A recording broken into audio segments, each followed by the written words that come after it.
Let's talk about culinary magic, the kind of dessert that makes your guests' eyes go wide. They'll assume you spent hours in the kitchen, but you and I know the truth. 5 minutes of effort. This is the beautiful deception of cherry clafoutis, a rustic French dessert that looks and tastes sophisticated. Yet it's one of the simplest things you can make. Clafoutis isn't a cake or a pie. It's a thick, baked custard studded with fruit. The batter is thin, like a crepe, and there's no creaming, kneading, or folding.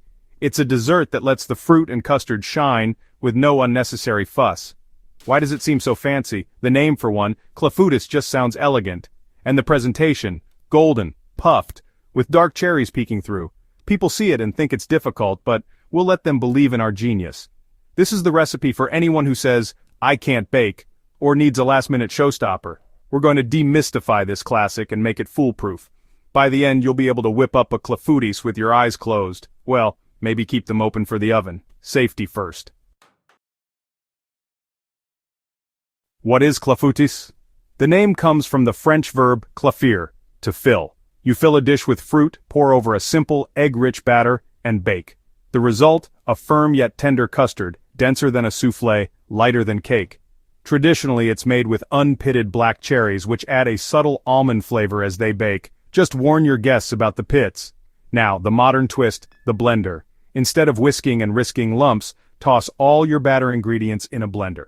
Press a button, and in under a minute you have a perfectly smooth, lump-free batter. The blender aerates the mixture for a lighter texture and makes cleanup a breeze. 1 jar to rinse, no bowls or whisks. Minimal effort, maximum impact. Every clafoutis comes out silky and consistent, foolproof even for beginners. Clafoutis relies on pantry staples you likely have right now. You'll need 3 large eggs, half a cup of sugar, 1 1/4 cups of whole milk, a splash of vanilla, half a cup of flour, and a pinch of salt.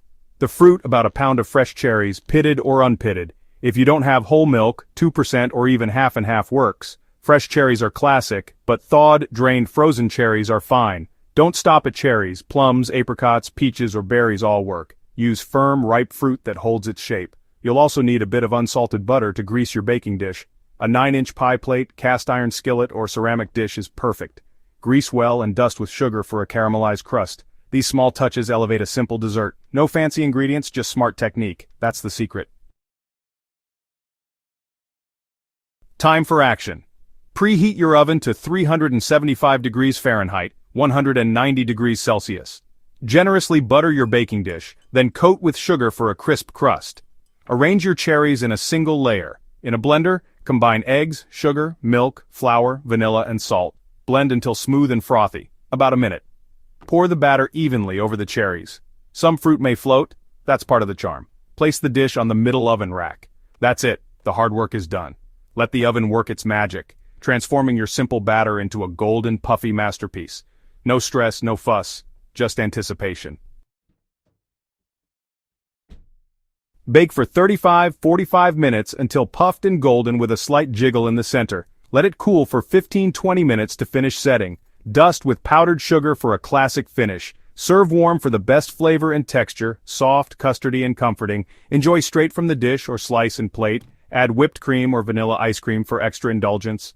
Leftovers keep in the fridge for up to 3 days. Enjoy cold or gently reheated. Now, experiment. Try peaches, plums, berries, or apples with a dash of cinnamon. The technique is yours. Adapt it to any season. With a blender and a few staples, you can create endless variations. Go forth and impress, effortlessly.